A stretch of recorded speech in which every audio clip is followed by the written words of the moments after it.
Hello and welcome to the Autism 360 podcast, the 360 Method, a podcast where we talk about everything Autism 360.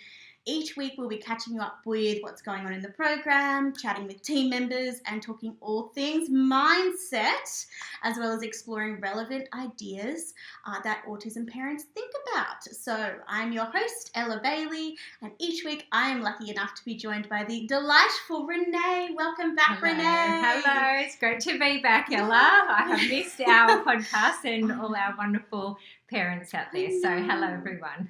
Yes, welcome to you, our lovely listeners. We care about you. We care about your thoughts, your experiences of the podcast. So please, whether you're a program member or not, please do reach out to us at hello@autism360.com. We would love to hear from you.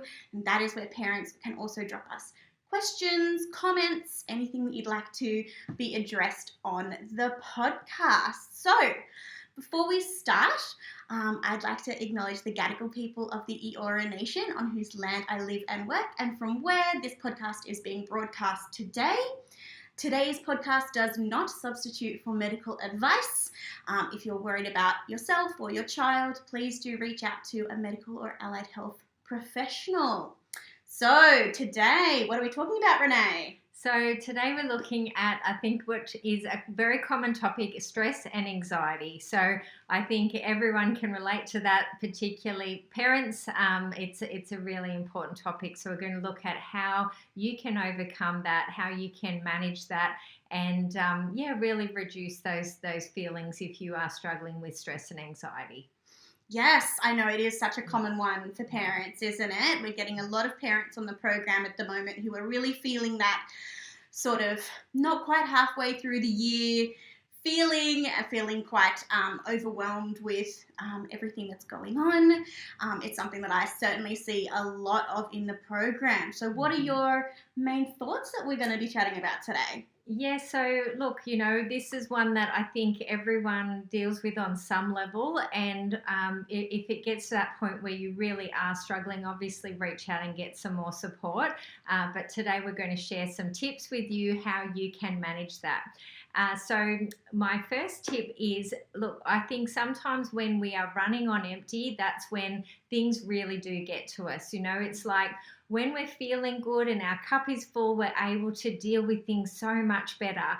And I think a lot of the time our parents are just really running on empty. They are giving so much of themselves in every way, in so many directions, that they're just running on empty. And when we're at that point, obviously everything feels bigger, seems bigger, can start to feel overwhelming, and our stress levels obviously going to be higher. So my first tip is to look at, first of all, where is your cup right now? Look at, if you're going to gauge that, are you a bit on empty? Are you a bit halfway? Maybe, you're doing quite well and it's sort of almost full, but just check in with where you are at the moment. And then the key is to look at how you can fill your cup up. Okay, and the thing is that as parents, I think sometimes we think it's selfish to do things for ourselves, or there's that guilt of, oh no, but I've got so much to do. I couldn't possibly go out and have a walk once a day, or find that time just to for me. But it is so important because we can't pour from an empty cup. And if you want to be at your best and be able to keep giving, you need to replenish that cup. You need to fill yourself up and find those things that help you feel good. So exercise, things like that. Can you get out and just find 20 minutes to just walk outside, get some fresh air? Maybe it's doing some meditation. I often say to parents at night, look, when you're in bed at night, 5 or 10 minutes just to have some meditation time for yourself. They're things that we can fit into our day. I know a lot of parents don't have a lot of time, so it's just looking at where you can find that time for yourself to replenish yourself. If you're sitting on social media and things like that, not really going to be quality time to fill your cup up. It probably leaves you feeling a bit more empty if you're honest at times, because then there's that comparison about, oh, well, all these people are living these great lives, and I'm dealing with this. So I just would make that time you have for yourself quality time. Look at, where can I get those small chunks of time for myself to fill my own cup up? Because when you do that, when you feel good and your child's being difficult, it's like, oh, I can handle that. I'm Totally. not feeling depleted, like, I'm going to break at any moment. So my first tip is to fill your cup up and look at what you can do and make that a priority, because you'll be a better parent, you'll be a better partner, you'll be, a better person, you'll be happier, and everyone benefits from that. So I think that it's an obvious one, but it is one that I really encourage you to just look at. What can you do regularly to manage yourself, your state? All of those things are super important. What do you think, Ella? That is a super interesting point. And my thought was, do you think parents know innately where their cup is? Or do you think it takes time to learn how to read yourself, to know how stressed or not stressed you are? What do you think? What do you see? Yeah, look, I think it's one of those things that when you start being mindful of it, you become a bit more aware. So anytime I ask in the group session, where are you right now? Everyone knows straight away. Yeah. They're like, I'm on empty. My cup has disappeared. Yes, it's usually not great. Yeah. And it's just taking that time to just actually check in with ourselves and go, where am I? Okay, I need to manage this. And not when things are at that breaking point, but have things regularly to fill it up. That is the difference. So that each week you go, well, I know that's for me. I'm not saying be unrealistic, like go off and have, a 3-hour lunch, things like that. Nice if you can catch up with friends and things, but just look at what are those things that really fill you up and make some time for that during the week. Make that a priority. Yeah. Love that. So that is my first tip for today. The second one is, like, what are you focusing on? Okay, because whenever we feel like, we're going into anxiety or stress or that sort of negative mindset, it's usually when we're focusing on what's missing or what's lacking in some way. And this is where things like social media, like I just mentioned, can really make that so much worse, because all of a sudden we're focusing on this child's doing that, so-and-so's child's doing this. And I do hear a lot of that on the program, like people comparing their children to what other people are doing or, where they're at. So I think the key is to look at, rather than what's missing, what's lacking, to turn your attention onto what is working well for you and your child. What are your achievements, and what can you build on that is positive? Because when you shift your mindset and go, well, actually, my child's got really lovely qualities. They're really kind. They're very caring. They have got all these lovely gifts that is unique to them. And I think when we focus on those things, we feel so much better. We feel happier. And it reduces a lot of that anxiety about worrying about our children, or, what's their life going to, like all of that stuff that we project into the future. So I think it's just looking at, what can I be grateful for, and coming back to focusing on those positive things rather than what's missing, to what's working for us. Oh, well, actually, you know what? When I start focusing on all those things, there's a lot that's going really well. And I've actually got a lot to be grateful for. So I think that's something that a lot of us get caught in that trap. So I really encourage you to focus on what are your achievements, what's your child achieving, what are their lovely qualities, and what are you grateful for. So shifting your attention, you'll notice you'll instantly feel better. And what we focus on is what grows. The more you're focusing on that, the more you're going to see that as well, rather than all those things, that feels like it's not how you want it to be or is missing in some way. What do you think? Yeah, I think it's so interesting what you said about that social media thing. And I think that experience of FOMO that people get, that fear that they're somehow missing out, that they're, being held back in some way, is so exacerbated by that social media thing. And I like to reclaim FOMO and turn it into a JOMO, the joy of missing out on things that aren't for us. Reclaim that experience of, what? Maybe their life is like that. Maybe it's not. It's social media. But even if it was, the joy of missing out on things that aren't for me and claiming what is ours. Lovely. I love that. That's my thoughts. I love that. So good. And, just by shifting our focus, it really changes how we feel. So, try it and just see how you instantly feel better. So our mind is very powerful.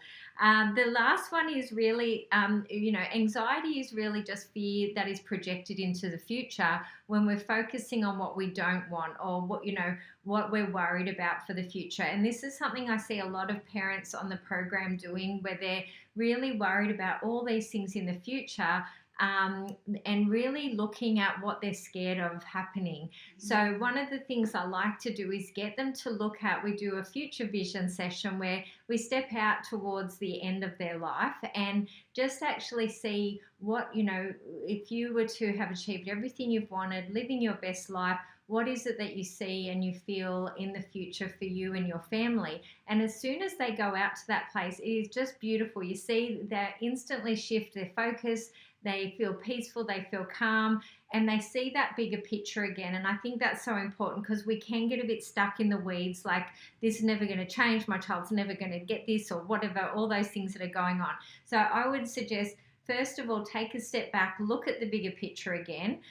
Look at that future that you want to work towards, because what we're focusing on is what we're moving towards. So the more we focus on what we don't want, what we're scared of, the more we're actually moving in that direction and creating that. So shift your focus, even if you have to literally get your head and go, we're not going that way, we're going this way. What is it that you want for your future, for your family? And really just stay focused on that. You will instantly feel better, more positive, more in control, but you'll also be creating the things that you want, rather than moving in the direction of what you don't want or what you're, fearful of.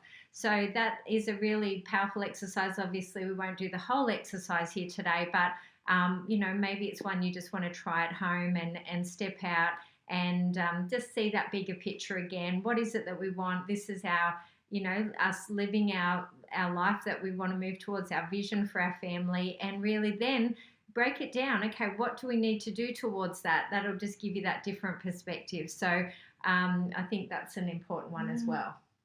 Absolutely. I'm reading this excellent book at the moment, which I think you would really like. It's called The Confident Mind by Dr. Nate Zinsler, and he talks so much about the neurological underpinnings of things like envisaging your future, of the things about not focusing on what you want. And it's so interesting. The more that we establish those neurological pathways, those neurobiological tracks, thinking about the things that we do want to focus on, that we do want to move our lives towards, the more our brain responds and becomes efficient in creating that reality for us. Absolutely. Right? How smart are our brains? It is amazing. And we all have a reticular activating system, which is like our filter system. Yeah. So once it's programmed to look for something, it will find more of that. So it will find a way to achieve those goals once you have those goals.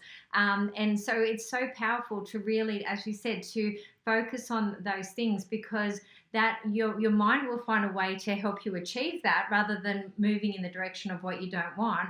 And it also comes back to what you're focusing on, because when we're focusing on the lack and the negative, our reticular activating system looks for more evidence of that. So again, that's why it's so important to shift our focus, because then we're programmed to look for things that are working and what we want, and more positive things, and that breeds that success cycle. So yeah, it's great. Sounds like a great book, Ella. Yes, it's such a good one. Absolutely. Yeah, so they would be my top tips. I guess one last one I just wanted to point out was our self-talk, because self-talk is really powerful as well. So I guess I've got 4 tips today. Love it. But I do an exercise with people in the group where we go through their day and they actually close their eyes and look at, what do I say to myself throughout the day when I'm getting ready, when I'm going through the day, and looking at how positive or negative that self-talk is. Because if you're constantly saying to yourself, I'm so stressed, I'm so anxious, my anxiety, those things are actually really creating more and more of that.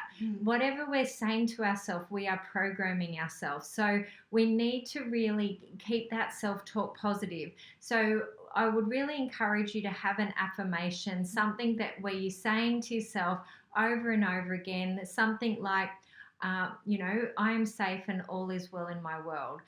That's just a really beautiful one that I think resonates with a lot of people. Another nice one might be, I'm feeling calmer and calmer every day. Now, at the moment, maybe that doesn't feel real, but the more you say it, the more you are programming yourself at the subconscious level, and that becomes your new reality. So you start saying those things. So if you go into that, I'm so stressed, no, stop. I'm feeling calmer and calmer every day. So that self-talk, really important, and I would really encourage you to write down an affirmation, something that feels good to you, and use that as often as you possibly can. Yeah. Yeah. So what about you, Ella? What are your tips for today? Well, I mean, there was a lot of areas that I feel like we could talk about in terms of stress and anxiety, and I wanted to kind of mention the relationship that parents and their kids have kind of in reference to stress and anxiety. So my clients talk a lot about the role that their stress and anxiety plays on their children's stress and anxiety. And I think that is, part of the journey of being an autism parent, or, a parent in general, I would say, and understanding, okay, well, what role do my own emotions play in my child's emotions? Absolutely. Right? It's such a big part of the puzzle. So I kind of want to bring in, all right, well, we're stressed, we're anxious, we're kind of elevated. What's happening to our kids? Where are they at? How is it affecting them? So there's some really interesting research by Dr. Stephen Porges, and he's put forward a couple of theories around the way that not just parental or caregiver agitation stress levels, but really any interrelational stress levels are affected by each other, by anybody who we're in relationship with, in whatever form that might be. So that could be a teacher or a psychologist, it could be a colleague, and most primarily, especially for children and in our context, it's that carer-parent relationship. So he talks a lot about co-regulation and the polyvagal theory, which you can Google it. It's, it's not the time. But I want to kind of get our parents to have a think about, okay, when my child was an infant, we were so connected with how that child was feeling, and we knew instinctively, or with practice and understanding them, ways that we could use our own regulation to regulate our child. So the most common example of this is something like breastfeeding, or cuddling and rocking, or humming and singing to a child, having eye contact, skin to skin contact, a cuddle. Any of those things were so key to regulating our child's emotions, right? And so there's a whole lot of complex hormonal stuff that goes on there, but the key endocrine element that goes on here is the release of oxytocin. And so oxytocin is our bonding and calming chemical. We love oxytocin over here. We're big fans. And oxytocin can continue to be released by any interpersonal positive interactions for the length of our child's development. So often after they lose that really physiological dependence on us to help them move around, feed themselves, those sorts of things, we also can get in this cycle of not realizing that they're still really emotionally dependent on us to regulate them. They don't need us to move them around anymore, but they need us to move their emotions around. Yep. So my big things are, have a look into where your emotions are at with respect to your child. Does, when you're feeling anxious and stressed, you're in a rush, that kind of thing, what does your child's behavior do? When you're feeling super zen, you've just had, a long weekend full of chocolate, you're feeling like you can handle anything, how's your child's behavior looking? What do their meltdowns look like? Are they shorter because you're able to bring them to you and soothe them? What does that mean, There's a really interesting process called neuroception, which, like Renae mentioned before, goes on at a kind of pre-conscious level, which is your child's neurobiological receptors in their brain, called neurons, kind of vibrating, to use a kind of metaphor, at a similar frequency to yours, right? They have this sense of, okay, this person is calm. They're reading your facial expression subconsciously. They're reading your body language, the tone in your voice, to know, am I safe or am I unsafe in this situation? So be conscious of the message that you're sending them. You know, be aware that you are their emotional bedrock, you know, and use that to help both yourself and your child. So I'd really urge you to look into your own emotions, your own stress levels, and see how you can connect with your child to co-regulate and to make the most of that connection that you really can have with your child through co-regulation, because it can be incredibly powerful and also incredibly unhelpful if we're not super aware of it. So that's kind of my little adjunct there. But we have a really interesting question that I'm going to ask Renae from one of our lovely listeners. Her name's Rachel, and she's from Fremantle. And she asks, I feel like I have so many plates spinning that when my son, who's 12, can't cope with something, I don't have time to talk him through it, and he ends up escalating further. Any advice? What do you reckon? Well, I think it comes back to that maintenance of managing yourself to start with, to the point where, you know, we're talking about filling our cup up, so that when we can cope better just in general with things. So, you know, if you are taking that time out for yourself, and as Ella said, like, you know, our anxiety levels actually impact our children. I know myself, when I'm in the past, if I've been really stressed or anxious, my children are mucking up, like, and it's crazy, you know, like, I'm sure every parent goes, yes, I can see that direct correlation. Yes. So I think the key is to manage yourself ongoing, manage your state. Because when you're managing yourself, filling your cup up consistently, you are able to manage things better. And it's not getting to that point where you just can't be there for your children because you're so stressed out, or you know, you're not coping yourself. And that's why it's really important to manage your own emotions, your own well-being. Self-care, extremely important, because it will help you go, oh, you know what, I actually have got something to give here because I'm not running on empty.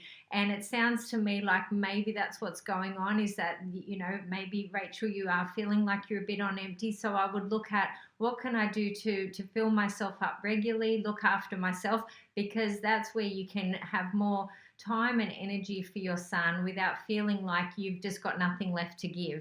So I think that would be the key thing there. Obviously, prioritizing our time and being organized, things like that come into that as well. But I feel like the biggest thing with that is probably just filling your cup up, so that you're able to give more when, you know, whenever your son needs that. Yeah, absolutely. And I think the only thing that I would add, Rachel, is that examine your plates. How many plates do you have? Why are they there? Are they serving you? Are they serving Mr. 12-year-old? And what are the structures that are underpinning that? How are you creating your life to you know, set yourself and Mr. 12-year-old up for success in terms of being able to cope? You know, there's a lot of pressures on families, and I think if we can at least really critically engage with the things that we're adding into our life, that, you know, our big rocks that Renae talks about, examine your big rocks. Can we throw some of them out? We love to throw out a big rock over here. And I think, you know, really addressing it at that fundamental level, you know, what is this big shift that we can make is really going to have the most massive trickle-down effect, Rachel. I hope that helps. Please reach out to us if you would like to get some more detailed advice, or, you know, get some coaching sessions happening. We would love to be able to support you.